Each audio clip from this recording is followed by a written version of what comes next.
എന്റെ തൊട്ട് താഴത്തെ ഫ്ലാറ്റില് ഒരു ജർമ്മനിക്കാരൻ താമസിക്കുന്നുണ്ട്.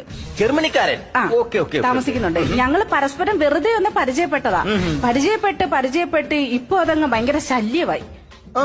ശല്യമായിട്ട് ഇപ്പൊ പുള്ളിക്കാരനെ വിസയും പാസ്പോർട്ടും ഒക്കെ റെഡിയാക്കി വെച്ചിരിക്കുക, എന്നെ കൂടെ ജർമ്മനി കൊണ്ടുപോകണമെന്ന് പറഞ്ഞിട്ട്. അവിടെ വരെ മൂത്തോ കാര്യങ്ങള്.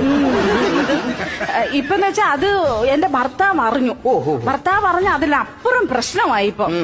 ഇപ്പൊ ഈ ശല്യം എങ്ങനെയല്ലോ ഒന്ന് ഒഴിവാക്കി തരണം. അപ്പൊ അതാണ് പ്രശ്നം. അപ്പോ ഈ ജർമ്മൻ എന്ന് പറയുന്ന പ്രശ്നം, ഭർത്താവ് എന്ന് പറയുന്ന രണ്ട് പ്രശ്നങ്ങൾ ഇങ്ങനെ നിൽക്കുകയാണ്. അത് ഒഴിവാക്കി തരണം. ഒരു കാര്യം ചെയ്യും, ഞാനൊരു തകിടങ്ങ് ജപിച്ചു തരാം. ആ തകിട് ഈ പറഞ്ഞ പ്രശ്നക്കാരൻ വരുന്നിടത്തും കുഴിച്ചിടുക. അയാൾ അതിനെ മറികടന്ന് കഴിഞ്ഞാൽ പിന്നെ അയാൾ ഈ നാട് വിട്ട് അങ്ങ് പൊക്കോളും. ആര് വരുന്നിടത്ത് കുഴിച്ചിട്ടുണ്ട്? ഈ ജർമ്മനിക്കാരൻ വരുമല്ലോ ശല്യമായിട്ട്. അപ്പോൾ അയാൾ അത് മറികടക്കുക, അയാൾ ഈ നാട് അങ്ങ് വിട്ടു പൊക്കോളും. അയ്യോ, ജർമ്മനിക്കാരൻ പോവണ്ട, പിന്നെ ഭർത്താവ് പോയാ മതി. എന്റെ തൊട്ട്